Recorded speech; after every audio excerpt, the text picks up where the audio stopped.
ಹಿರಿಯರೆಲ್ಲರಿಗೂ, ಸ್ತ್ರೀಯರೆಲ್ಲರಿಗೂ ನಾನು ವಂದನೆಯನ್ನು ಸಲ್ಲಿಸುತ್ತೇನೆ. ಮೊದಲು ದೇವರನ್ನ ನಾನು ವಂದಿಸುತ್ತೇನೆ. ಕಾರಣ ನನ್ನನ್ನು ನಿಮ್ಮ ಸಭೆಯಲ್ಲಿ ತೊಡಗಿಸಿಕೊಳ್ಳುವುದೇ ಇಲ್ಲಿಗೆ ತಂದಿದ್ದಾರೆ. ಮೊದಲನೇದಾಗಿ ಚಿಕ್ಕ ಮಕ್ಕಳಿಗೂ ಗೊತ್ತಿರ್ಬೋದು, ದೊಡ್ಡವರಿಗೂ ಗೊತ್ತಿರ್ಬೋದು, ಒಂದು ಕತೆ. ಏನು ಕತೆ ಅಂದರೆ ಒಗ್ಗಟ್ಟಿನಲ್ಲಿ ಬಲವಿದೆ ಎನ್ನುವಂಥದ್ದು. Unity is strength. ಹೌದಲ್ಲ? ಎಲ್ಲರಿಗೂ ಗೊತ್ತಲ್ಲ. ಒಬ್ಬ ತಂದೆಗೆ 4-5 ಜನ ಮಕ್ಕಳು ಇರ್ತಾರೆ. ಆ ಮಕ್ಕಳು ಬೆಳೆದು ದೊಡ್ಡವರಾಗಿರ್ತಾರೆ. ಅವರಿಗೆ ಕುಟುಂಬಗಳಾಗ್ತದೆ. ಆ ತಂದೆ ವಯಸ್ಸಾದ ಕಾರಣ ಏನು ಮಾಡ್ತಾರೆ, ಮಕ್ಕಳನ್ನ ಕರೆದು ಹೊಲಕ್ಕೆ ಕಳಿಸಿ ಕಟ್ಟಿಗೆ ಹೊರೆಯನ್ನು ತೆಗೆದುಕೊಂಡು ಬರೋದಕ್ಕೆ ಹೇಳ್ತಾರೆ. ತೆಗೆದುಕೊಂಡು ಬಂದಾಗ ತಂದೆ ಒಬ್ಬೊಬ್ಬ ಮಗನಿಗೆ ಒಂದೊಂದು ಕಟ್ಟಿಗೆ ಕೊಟ್ಟು ಮುರಿಯೋದಕ್ಕೆ ಹೇಳ್ತಾರೆ. ಅವಾಗ ಅದು ಒಂದು ಕಟ್ಟಿಗೆ ಇರೋದ್ರಿಂದ ಮುರಿದೋಗ್ತದೆ. ಆಮೇಲೆ ಆ ತಂದೆ ಏನು ಮಾಡ್ತಾರೆ, ಒಂದು 4-5 ಜೋಡಣೆ ಮಾಡಿ ಕಟ್ಟಿ ಆ ಮಕ್ಕಳಿಗೆ ಮುರಿಯೋದಕ್ಕೆ ಕೊಡ್ತಾರೆ. ಆ ಕಟ್ಟಿಗೆ ಅದು ಮುರಿಯಲ್ಲ. ಯಾಕೆ ಹೇಳಿ ನೋಡೋಣ? ಅವು 4-5 ಸೇರಿಕೊಂಡು ಒಂದಾಗಿರೋದ್ರಿಂದ ಅದು ಮುರಿಯಲ್ಲ. ಅದಕ್ಕೋಸ್ಕರ ಅದು ಮುರಿಯೋದಕ್ಕೆ ಏನು ಕಾರಣ ಅಂದರೆ ಎಲ್ಲ ಸೇರ್ಕೊಂಡು ಒಂದಾಗಿರುವಂಥದ್ದೇ ಕಾರಣ. ಈ ಒಂದು ಸಣ್ಣ ಕಥೆಯಲ್ಲಿ ಹೇಳ್ತಾರೆ. ಯಾಕೆ ಈ ಕಥೆ ಹೇಳಿದ್ನಂತಂದ್ರೆ, ನಾನು ಸುಮಾರು ವರ್ಷಗಳ ಹಿಂದೆ ಈ ಮನೆಗೆ ಬಂದಾಗ ಸಭೆ ಇರಲಿಲ್ಲ. ಅವರು ಮನೆಯಲ್ಲಿದ್ದು ನನಗೆ ಗೊತ್ತಿಲ್ಲ. ಅವ್ರ ಮನೆಗೆ ನಾನು ಹೋಗಿದ್ದೆ, ಅಕ್ಕ ಕರ್ಕೊಂಡು ಹೋಗಿದ್ರು. ಅವ್ರ ಮನೆಗೆ ಹೋಗಿದ್ದೆ. ಅವ್ರ ಮಕ್ಕಳೆಲ್ಲ ಸಣ್ಣವರಿದ್ರು, ಎಲ್ಲ ದೊಡ್ಡವರಾಗ್ಯಾರ ಅಂತ ಗೊತ್ತಿಲ್ಲ ನನಗೆ. ಚಿಕ್ಕ ಮಕ್ಕಳಿರುವಾಗ ಆ ಮನೆಯಲ್ಲಿ ನಡೆಯುವಂಥ ಪ್ರಾರ್ಥನೆ ಅಲ್ಲದೆ ಅವ್ರು 4-5 ಜನ ಅಣ್ಣ ತಮ್ಮಂದಿರು ಒಂದಾಗಿರುವಂಥದ್ದನ್ನು ನೋಡಿ ನಾನು ತುಂಬ ಸಂತೋಷ. ಆಮೇಲೆ ಈ ಸಭೆ ಕಟ್ಟೋದಕ್ಕೆ ಪ್ರಾರಂಭ ಮಾಡಿದಾಗೆಲ್ಲ ನನಗೆ ಅಕ್ಕ ಹೇಳ್ತಾ ಇದ್ರು, ಸಭೆ ಕಟ್ತಾ ಇದ್ದಾರೆ ಅವರು, ದೊಡ್ಡ ಸಭೆ ಕಟ್ತಾ ಇದ್ದಾರೆ, ಅವರೆಲ್ಲ ಅಣ್ಣ ತಮ್ಮರೇ ಸೇರಿಕೊಂಡು ಕೆಲಸ ಮಾಡ್ತಾ ಇದ್ದಾರೆ, ಎಷ್ಟು ಅವರಲ್ಲಿ ಯೂನಿಟಿ ಇದೆ, ಐಕ್ಯತೆ ಇದೆ, ಒಂದಾಗಿದ್ದಾರೆ, ಅವರು ಎಷ್ಟು ಚೆನ್ನಾಗಿ ಕಟ್ತಾ ಇದ್ದಾರೆ ಅಂತೆಲ್ಲ ಹೇಳ್ತಾ ಇದ್ರು. ನಾ ಈ ಸಭೆ ನೋಡಬೇಕು ಅನ್ನೋಂಥ ಭಾಳ ಆಸೆ ಇತ್ತು ನನಗೆ. ನೋಡಿ, ನನಗೆ ಅವಕಾಶ ಕೊಟ್ಟಿದ್ದಕ್ಕಾಗಿ ದೇವರಿಗೆ ನಾನು ವಂದನೆಯನ್ನು ಸಲ್ಲಿಸುತ್ತೇನೆ. ಈ ದಿನದ ದೇವರ ವಾಕ್ಯ ಕೀರ್ತನೆಗಳು 133ನೇ ಅಧ್ಯಾಯ. ಕೀರ್ತನೆಗಳು 133ನೇ ಅಧ್ಯಾಯ. ವಚನ ಇರೋದು 1ರಿಂದ 3.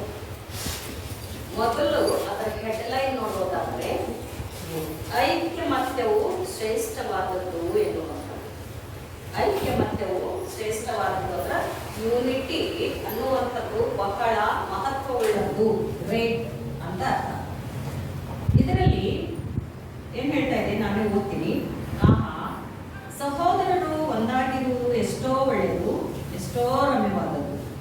ಅದು ಆರೋನನ ತಲೆಯ ಮೇಲೆ ಹಾಕಲ್ಪಟ್ಟು ಅವನ ಗಡ್ಡದ ಮೇಲೆಯೂ ಅಲ್ಲಿಂದ ಅವನ ಅಂಗಿಗಳ ಕೊರಳಪಟ್ಟಿಯವರೆಗೂ ಹರಿದು ಬರುವ ಶ್ರೇಷ್ಠ ತೈಲದಂತೆಯೂ ಹೆರ್ಮೋನ್ ಪರ್ವತದಲ್ಲಿ ಹುಟ್ಟಿ ಚಿಯೋನ್ ಪರ್ವತದ ಮೇಲೆ ಬೀಳುವ ಮಂಜಿನಂತೆಯೂ ಇದೆ. ಅಲ್ಲಿ ಆಶೀರ್ವಾದವು ಜೀವವು ಸದಾ ಕಾಲ ಇರಬೇಕೆಂದು ಯೆಹೋವನು ಆಜ್ಞಾಪಿಸಿದ್ದಾನೆ. ಇಲ್ಲಿ ನಾವು ನೋಡುವಾಗ ನಾನು ಒಂದು 4-5 ಪಾಯಿಂಟ್ಸ್ಗಳನ್ನು ತೆಗೆದಿದ್ದೇನೆ. ಮೊದಲನೇದಾಗಿ ಐಕ್ಯವಾಗಿರುವಂಥದ್ದು, ಒಂದಾಗಿರುವಂಥದ್ರ ಬಗ್ಗೆ ನಾನು ಹೇಳೋದಕ್ಕೆ ಇಷ್ಟಪಡ್ತೇನೆ. ಮೊದಲನೇ ಪಾಯಿಂಟ್ ಐಕ್ಯಮತ್ಯ. ಇದು ಐಕ್ಯಮತ್ಯ ಅಂದರೆ ಆದಿಕಾಂಡ 13ನೇ ಅಧ್ಯಾಯ 8ನೇ ವಚನದಲ್ಲಿ ಹೇಳಿದರೆ, ಅಬ್ರಹಾಮನ ದನ ಕಾಯುವವರೆಗೂ ಲೋಟದ ದನ ಕಾಯುವವರೆಗೂ ಜಗಳ ಬಂದಾಗ ಅಬ್ರಹಾಮ್ ಹೇಳ್ತಾನೆ, ನಾನು ನೀನು ಜಗಳ ಆಡಬಾರ್ದು, ಯಾಕೆಂದ್ರೆ ನಾವು ಸಹೋದರರಲ್ಲವೇ ಅಂತ ಹೇಳಿದ್ದಾರೆ. ನಾವು ಅಣ್ಣತಮ್ಮರಾಗಿರುವ ಸಲುವಾಗಿ ನಾವು ಜಗಳ ಆಡಬಾರ್ದು. ಅದಕ್ಕೆ ನೀನು ಒಂದು ಕಡೆ ಈಗ ಹೋಗು, ನಾನು ಒಂದು ಕಡೆ ಹೋಗ್ತೀನಿ ಅಂತ ಹೇಳಿ ಅವನಿಗೆ ಅಲ್ಲಿ ಸ್ಥಳವನ್ನು ಹಂಚಿಕೊಡುವಂಥದ್ದನ್ನು ನಾವು, ಫಲಗಳನ್ನು ಹಂಚಿಕೊಡುವಂಥದ್ದನ್ನು ನಾವು, ಆಸ್ತಿಯಲ್ಲಿ ಪಾಲು ಮಾಡುವಂಥದ್ದನ್ನು ನಾವು ನೋಡ್ತೇವೆ. ಯಾಕಂದ್ರೆ ಜಗಳ ಇದ್ದು ಜಗಳ ಆಡೋದ್ಕಿಂತ ದೂರಿದ್ದು ಪ್ರೀತಿಯಿಂದಿರೋಣ ಅನ್ನುವಂಥ ಒಂದು ಉದ್ದೇಶ ಇದರಲ್ಲಿ ಬರ್ತದೆ. ಐಕ್ಯತೆಯನ್ನ ತೋರಿಸ್ತದೆ. ಇದು ದೈಹಿಕವಾಗಿರ್ಲಿಕ್ಕಿರುವಂತಹ, ಲೌಕಿಕವಾಗಿರ್ಲಿಕ್ಕಿರುವಂತಹ ಒಂದು ವಿಷಯ ಆಗಿದೆ. ಆದ್ರೆ ಆತ್ಮೀಕವಾಗಿರುವಂತಹ ವಿಷಯವನ್ನ ನಾವು ನೋಡುವುದಾದ್ರೆ ಗಲಾತ್ಯದವರಿಗೆ ಬರೆದ ಪತ್ರಿಕೆ 3ನೇ ಅಧ್ಯಾಯ, ಗಲಾತ್ಯದವರಿಗೆ ಬರೆದ ಪತ್ರಿಕೆ 3ನೇ ಅಧ್ಯಾಯ ವಚನಗಳು 26ರಿಂದ 28ರಲ್ಲಿ. ಗಲಾತ್ಯ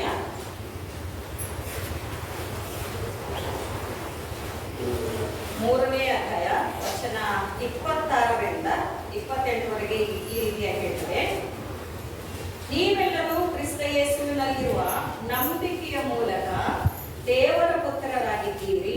ಹೇಗೆಂದರೆ ಕ್ರಿಸ್ತನಲ್ಲಿ ಸೇರುವುದಕ್ಕೆ ದೀಕ್ಷಾ ಸ್ನಾನ ಮಾಡಿಸಿಕೊಂಡಿರುವ ನೀವೆಲ್ಲರೂ ಕ್ರಿಸ್ತನನ್ನು ಧರಿಸಿಕೊಂಡಿರಿ.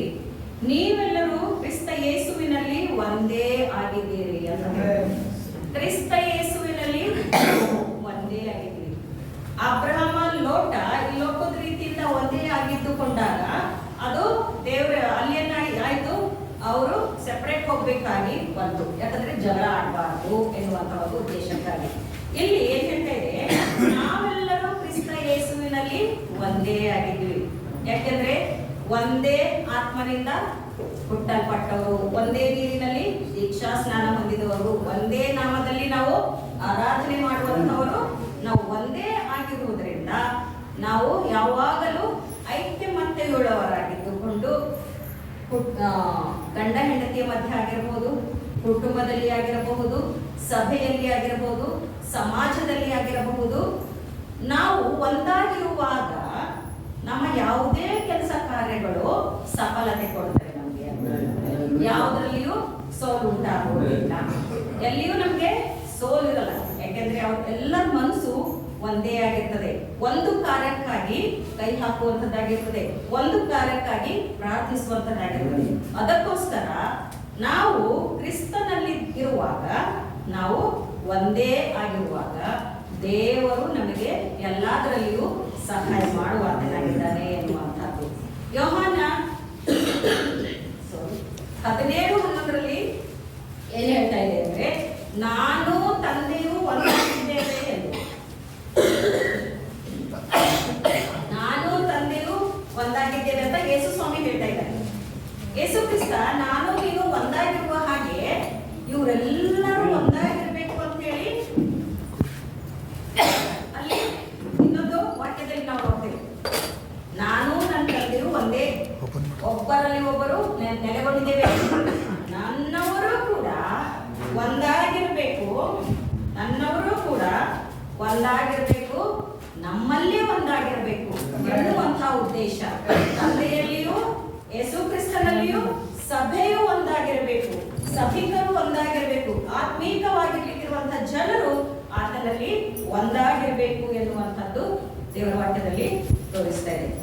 ಒಂದಾಗಿರುವುದರ ಮೂಲಕವಾಗಿ ನಾವು ಸೈತಾನನ್ನ ಜಯಿಸುವಂತಹ ಆಶೀರ್ವಾದವನ್ನು ದೇವರು ನಮಗೆ ಕೊಡ್ತಾನೆ. ಅದಕ್ಕೋಸ್ಕರ ನಾವು ಒಂದಾಗಿರುವಂತಹದ್ದು ಬಹಳ ಮುಖ್ಯವಾಗಿದೆ. ಇನ್ನೊಂದು 1ನೇ ಕೊರಿಂಥೆ 10ನೇ ಅಧ್ಯಾಯ 17ನೇ ವಚನದಲ್ಲಿ ಈ ರೀತಿಯಾಗಿ ಹೇಳ್ತಾರೆ, ರೊಟ್ಟಿಯು ಒಂದೇ ಆಗಿರುವುದರಿಂದ. ಯಾವುದಿದು ರೊಟ್ಟಿ ಅಂದ್ರೆ? ಯೇಸು ಸ್ವಾಮಿಯ ದೇಹ. ರೊಟ್ಟಿಯು ಒಂದೇ ಆಗಿರುವಾಗ ಅದನ್ನ ನಾವು ಮನೆಗೆ ರೊಟ್ಟಿ ಆದ್ರೂ ಒಂದು ರೊಟ್ಟಿ ಇರುವಾಗ ಅದನ್ನ ನಾವೇನ್ ಮಾಡ್ತೀವಿ, ಮುರ್ಕೊಂಡು ತಿಂತೀವಲ್ಲ. ಯೇಸು ಸ್ವಾಮಿ ದೇಹವಾಗಿರುವ ರೊಟ್ಟಿಯು ಒಂದೇ ಆಗಿರುವಾಗ ಆ ರೊಟ್ಟಿ ಅನೇಕರಾಗಿರುವ ನಾವು ಒಂದೇ ದೇಹದಂತಿದ್ದೇವೆ ಎಂದು ಹೇಳ್ತದೆ ದೇವರ. ಅನೇಕರಾದ ನಾವು ಅಂದ್ರೆ ಅನೇಕ, ಒಬ್ಬೊಬ್ಬರು ಬೇರೆ ಬೇರೆ ಆಗಿರ್ಬೋದು, ಸಭೆ ಆಗಿರ್ಬೋದು, ಅನೇಕ ಸಭೆಗಳಾಗಿರ್ಬೋದು. ಹಾಗೆ ಯೇಸು ಸ್ವಾಮಿ ದೇಹ ಒಂದೇ ರೊಟ್ಟಿ. ಅದರಲ್ಲಿ ನಾವು ಬೇರೆ ಬೇರೆ ಆದ್ರೂ ಆ ದೇಹಕ್ಕೆ ಸಂಬಂಧಪಟ್ಟವರಾಗಿರೋದ್ರಿಂದ ಆ ರೊಟ್ಟಿಯಲ್ಲಿ ನಾವು ಒಂದಾಗಿದ್ದೇವೆ ಎನ್ನುವಂಥದ್ದು. ದೇವರ ನಮಗೆ ಸ್ತೋತ್ರವಾಗಲಿ. ಇದು ಮೊದಲನೇ ಪಾಯಿಂಟ್. ಏನ್ ಕೊಟ್ಟೆ ನಾನು? ಐಕ್ಯಮತ್ಯವು ಶ್ರೇಷ್ಠವಾದದ್ದು ಎನ್ನುವಂತಹ ಒಂದು ವಿಷಯದ ಬಗ್ಗೆ ಹೇಳಲ್ಪಟ್ಟಿದೆ. ಆಗ